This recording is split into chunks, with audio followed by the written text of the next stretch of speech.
Maintenant que l'année 2024 touche à sa fin, elle apparaît assez nettement comme ayant été une année de transition. Et alors, l'année qui s'en vient, 2025, marque le début d'une nouvelle ère. Il suffit de regarder l'état du monde pour s'en rendre compte. Rien n'est plus comme avant. Nous avons toutes et tous plus ou moins ce ressenti sans forcément pouvoir, de façon palpable, expliquer tous les tenants de ces changements. Astrologiquement parlant, 2025 m'apparaît comme étant potentiellement une année d'autonomisation. Jusqu'à présent, la norme collective adhérait à la soumission.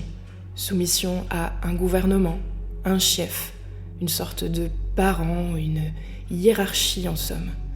Cette année 2025, avec l'entrée de Neptune et Saturne en Bélier, signe la fin de ce karma collectif de soumission.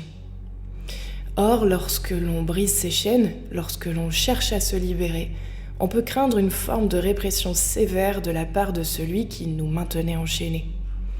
Alors cette libération se devrait certainement d'être plus subtile, et je crois que c'est le fond du message de ce duo Neptune-Saturne. Se libérer subtilement, mais se libérer vraiment. Il est vrai pour autant que l'adjectif subtil et l'énergie du bélier ne vont pas très bien ensemble. C'est pourquoi il y aura certainement des ratés. Mais l'objectif est bien là, retrouver notre autonomie, apprendre à faire par nous-mêmes. On entre dans une ère plutonienne qui va nous faire travailler le Verseau. De fait, pour y parvenir, il semblerait que la première étape se trouve dans le signe opposé, celui du Lion. Rééquilibrer l'axe implique de se centrer sur soi. L'entrée de Saturne et Neptune en Bélier marque cette nécessité également. À terme, il ne s'agira pas de se renfrogner et ne s'occuper que de soi et de ses petites affaires, mais bien de faire le point sur ce qui, au dehors, a véritablement fait son temps et qu'il va falloir accepter de lâcher durablement pour pouvoir survivre collectivement. En effet, le monde change, comme il l'a toujours fait, car la vie, c'est du mouvement, c'est du changement. Alors c'est bon signe, ça veut dire qu'on est toujours vivant, peut-être un peu mort-vivant parfois, endormi à scroller sur nos écrans, mais le souffle de vie est toujours bien là. Et gare au feu du bélier qui annonce son réveil prochain. Les opinions de toutes sortes fleurissent, et il n'y a que peu d'espace pour les débats intelligents, constructifs, pour les mises en commun. On parle avant de réfléchir. On agresse sans même plus s'en rendre compte. La peur est partout. L'anxiété et les angoisses sont épidémiques. Dans ces contextes, il ne reste en effet plus qu'à se recentrer sur soi, constructivement, pour faire face à nos propres peurs et les dépasser. C'est, je crois, en ces temps chahutés, le meilleur moyen de faire sa part. Alors concrètement, voici un petit tour du calendrier des aspects marquants de cette année 2025. Vous le savez déjà, les prévisions ne m'intéressent pas, mais cela peut être intéressant de jeter un œil sur cette bonne vieille astrologie et voir ce qu'elle vient renforcer dans nos observations de l'état du monde. À noter ici que je ne parle que des planètes transgénérationnelles. Commençons par Pluton, qui est bien installé, vous le savez, dans le Verseau. J'ai vu passer un article il y a un moment maintenant, sur lequel je n'arrive plus à remettre la main et j'en suis désolée, qui racontait que l'année 2024 était l'année du retour de Pluton pour les États-Unis. C'est-à-dire qu'en imaginant un thème de naissance pour les États-Unis daté en 1776, date de la déclaration d'indépendance états-unienne, eh bien on trouve un Pluton sur la fin du Capricorne. Pluton met 248 ans à faire le tour du zodiaque. Or, 1776 plus 248 égale 2024. Donc 2024 était, pour les États-Unis, effectivement marqué par ce retour de Pluton, qui signe donc, très très clairement pour eux, le début d'une nouvelle ère, une nouvelle ère plutonienne. On dit parfois que les empires durent à peu près 300 ans, ce qui correspond peu ou prou au cycle plutonien. Lorsque l'on regarde les événements politiques états-uniens récents et les personnalités caricaturales qui sont arrivées au sommet de la pyramide, quand on regarde la corruption, les mensonges, la propagande qui menacent la population américaine et ainsi plus généralement le monde entier qui y est finalement dépendant, eh bien on peut se demander ce que réserve cette nouvelle ère. Est-ce le début de la fin ? Autre fait marquant, et de là à tirer des conclusions, imaginer des connexions et faire des prévisions hasardeuses, il n'y a qu'un pas, Pluton en Verseau, il y a plus de 200 ans, signait une époque collectivement marquée par un climat révolutionnaire. Je ne citerai comme exemple ici que le 14 juillet 1789, jour de la prise de la Bastille à Paris, qui retrouve un Pluton à 18 degrés du Verseau. Bon, pour le reste, Saturne était encore en Poisson et Neptune était en Balance. Avec leur entrée prochaine en Bélier, évidemment, la dynamique révolutionnaire, s'il en est une, n'aura pas tout à fait la même saveur qu'au XVIIIe siècle, cela va sans dire. La meilleure manière, à mon sens, d'illustrer Pluton, c'est l'archétype du phénix, la renaissance qui suit la destruction. Pour renaître, pour qu'il y ait effectivement le début d'une nouvelle ère, il faut donc d'abord en passer par une phase de destruction, de déconstruction, d'élimination. Sans rentrer dans le jeu de ces prédictions assez stériles, on peut être curieux d'observer ce que ce retour de Pluton va augurer pour les États-Unis en particulier et l'impact que cela va avoir sur le reste du monde. Bref, accrochez bien vos ceintures. Cette année 2025, la rétrogradation annuelle de Pluton aura lieu du 4 mai au 13 octobre. Cette rétrogradation a lieu tous les ans et passe inaperçue tant elle travaille sur les plans inconscients cachés. Qui plus est, ce transit qui démarre dans le signe du Verseau est fait pour durer 2 décennies. Pluton va donc prendre son temps pour déconstruire toutes nos croyances, nos échafaudages collectifs et nous donner progressivement l'ambition de reconstruire un monde plus juste. Regardez la maison dans laquelle tombe ce Pluton sur votre thème natal. Qu'est-ce qui se trouve sur votre thème natal sur les tout premiers degrés du Verseau ? Est-ce qu'il y a une planète à cet endroit-là ? Et si oui, laquelle ? Et sinon, la maison dans laquelle ces degrés tombent illustre le domaine dans lequel une transformation commence ou se poursuit pour vous. Mais ne vous attendez pas à des changements spectaculaires. Ce sont des changements, des transformations que l'on voit au fil du temps. C'est-à-dire, à un moment donné, on se retourne et on regarde qu'on a effectivement énormément changé. Ce n'est pas quelque chose qui, d'une semaine sur l'autre, se remarque. C'est vraiment très progressif. Concernant Neptune, maintenant. 2025 est une grande année pour Neptune. Le 7 février, le nœud nord en transit la rencontre sur le 28e degré des Poissons. Je le vois un peu comme un moment pour, entre guillemets, faire nos prières, pour énoncer nos vœux. Un moment où l'on peut souhaiter très fort, où l'espérance est à son comble, les vécus de foi très importants. Cela étant, j'ai été regarder le degré de Kosminski qui décrit finalement les degrés astrologiques et on ne peut pas dire que ce soit très joyeux. Une chauve-souris volant la nuit dans un vieux cimetière désigne une personne qui endure le chagrin. Il devrait s'efforcer de s'éloigner des tendances à l'abaissement en se mêlant à des personnes gaies et fines d'esprit et en étudiant la véritable nature des pensées, des sentiments, des émotions et des événements étranges dans l'une des écoles occultes auxquelles il est le plus enclin. Il devrait toujours se prémunir contre les sentiments de jalousie en lui-même et chez les autres, degré de tristesse. Alors certes, si on s'en tient à la description de ce degré, on peut s'imaginer une période comme ça un petit peu délicate, dans laquelle effectivement on va pas se sentir très bien, mais ce que je trouve très positif et ce sur quoi il faut s'accrocher là dans cette description, c'est la volonté d'aller vers des personnes qui nous aident à analyser, à décortiquer, que ce soit nos émotions, en l'occurrence il s'agit de ça ici, mais pas que, c'est-à-dire toutes les informations que l'on reçoit dans cette espèce de boulgui-boulga, de brouhaha généralisé. Et ça va être important de le faire parce que le 30 mars, Neptune change de bord, si je peux dire. Elle quitte son signe pour entrer dans le monde cruel et sans pitié du Bélier. Notre foi, nos espérances se retrouvent alors confrontées à la réalité avec un grand R. Et pour les plus sensibles, pour les moins préparés, cela peut effectivement être très douloureux. Je vous invite à écouter mon précédent podcast qui parle de l'injonction à la joie et invite à faire preuve de réalisme, d'objectivité, dans un monde qui ment, qui manipule et qui trahit constamment. Neptune, qui rentre en Bélier, illustre parfaitement cela. il nous faut impérativement sortir des illusions.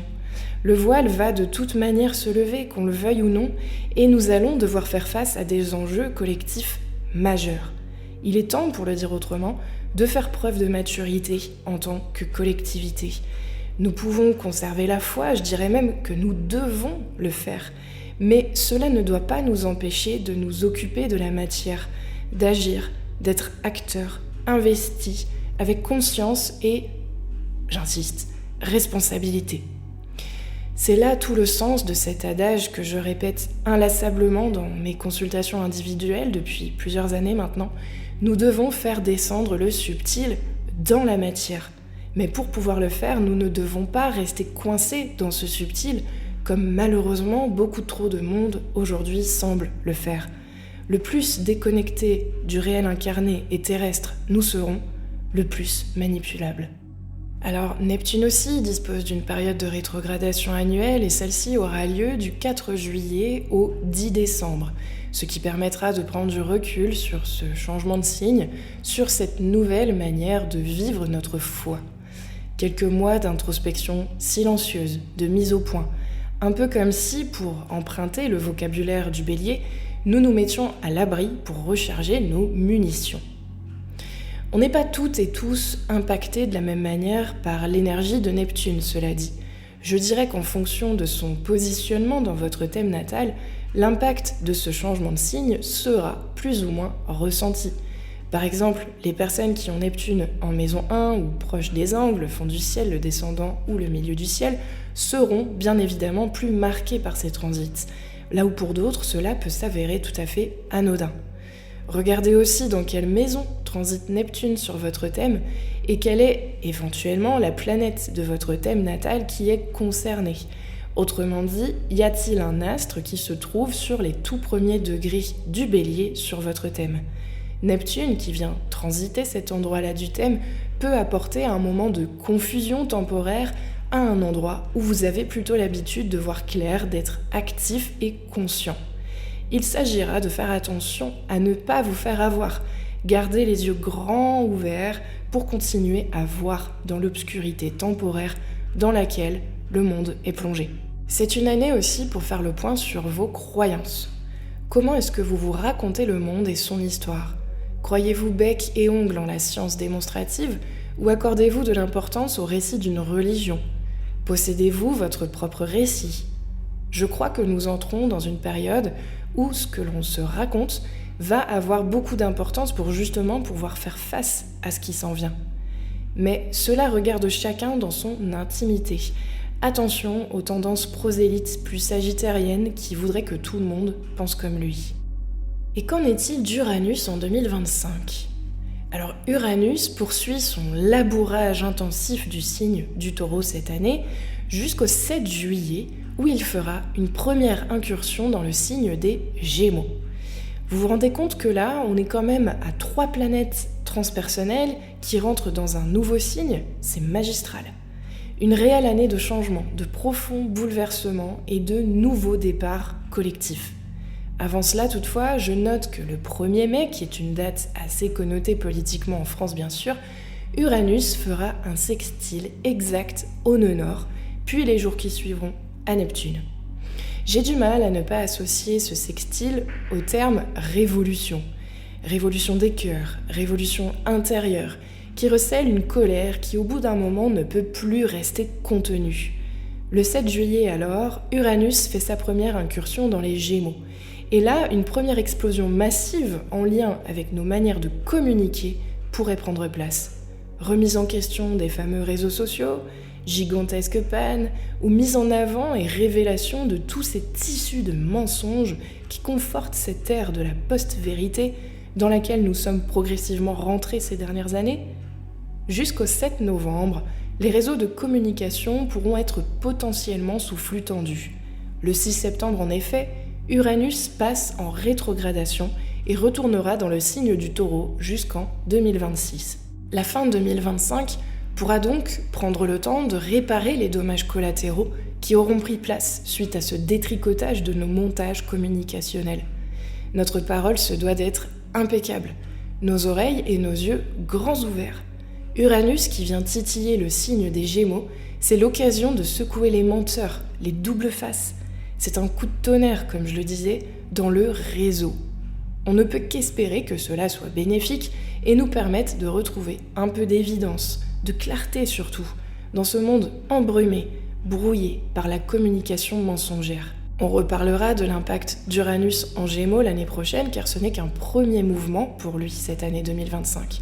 Toujours est-il que ce premier mouvement ne peut pas être anodin. Ah, Saturne, détesté, craint, et pourtant essentiel en cette période. À l'instar de ses 3 acolytes précédents, lui aussi change de signe et accompagne Neptune dans son entrée en Bélier. Sacré programme cette année 2025 quand même, ça va secouer. Avant de changer de signe toutefois, Saturne aussi rencontre le nœud nord le 21 avril, au moment de l'entrée dans la saison du Taureau. Le signe d'un retour du pragmatisme et du réalisme, on ne peut que l'espérer franchement. Il est certain que cette sortie des Poissons qui arrive ne peut qu'être violente. Violente dans le sens où le voile se lève. On nous demande de retrouver la raison, de sortir des illusions, de ces histoires que l'on se raconte et qu'on nous raconte. Faire face, comme je le dis souvent, avec force, fermeté et surtout rigueur et intransigeance. La période le demande. On ne peut plus croire ce que nous racontent les médias sans aller vérifier leurs sources, et les médias quels qu'ils soient. Pourquoi ils racontent telle chose ? Quel est leur intérêt derrière ? Ont-ils été neutres ou se sont-ils joués de ma naïveté, de mes émotions, en me lançant une opinion éditoriale en pleine figure ? Ah, l'esprit critique. Le 24 mai, Saturne rentre en Bélier. Ça va être la guerre à la manipulation de la raison. Encore une fois, Saturne qui sort des Poissons, c'est un peu comme la personnification de l'intransigeance qui sortirait de la galerie aux 1000 miroirs dans laquelle tout se vaut et rien n'existe. Sortir d'un monde d'illusions pour se retrouver tout penaud sur un champ de bataille. Car pendant que Saturne était aveuglé par cet épais nuage des Poissons, la guerre avait bien lieu dehors. Les lobbies et autres multinationales s'en donnant à cœur joie. Alors, quand le grand soldat Saturne sort de cet enfumage, autant dire qu'après avoir de nouveau ouvert les yeux et s'être rendu compte de la réalité brute et nue à l'extérieur, il va vouloir reposer un cadre et des limites. Et nous en avons effectivement cruellement besoin. Cela dit, ce réveil ne sera que de courte durée, puisque le 13 juillet, Saturne rentre en rétrogradation. Il repassera dans le signe des Poissons à la rentrée le 1er septembre, le temps sans doute de mettre un plan stratégique sur pied. Il repassera direct le 27 novembre et ressortira une nouvelle fois de la brume poissonne en 2026. Comme Uranus en Gémeaux, cette incursion de Saturne en Bélier n'est qu'un premier passage. Ce qui me laisse penser qu'on est sur une année où, certes, tout change, mais on n'est pas encore tout à fait prêt. C'est une année donc où potentiellement on élabore des plans, on prend des moments de repli stratégique pour bien penser la suite. Une année certainement durant laquelle on ne peut plus nier que ça y est, il faut faire face, agir et réfléchir, trouver des solutions collectivement pour que nos différents édifices puissent tenir. En 2023 et 2024, on était encore dans des processus de déni collectif, de mise sous le tapis. Je crois qu'à partir de 2025, ça va plus vraiment être possible.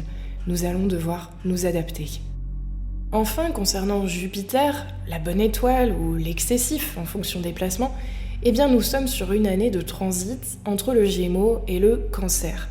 Son transit en Gémeaux nous prépare d'une certaine manière à ce qu'Uranus va venir changer durablement et son entrée en Cancer vient soit nous protéger sur nos plans affectifs, introspectifs, soit au contraire donner trop de place et d'excès à nos parts cancériennes qui vont vouloir justement se mettre à l'abri, se protéger en faisant des stocks, en faisant des plans peut-être trop personnels pour se protéger de ces drames extérieurs. Alors en soi, ce n'est pas une mauvaise chose.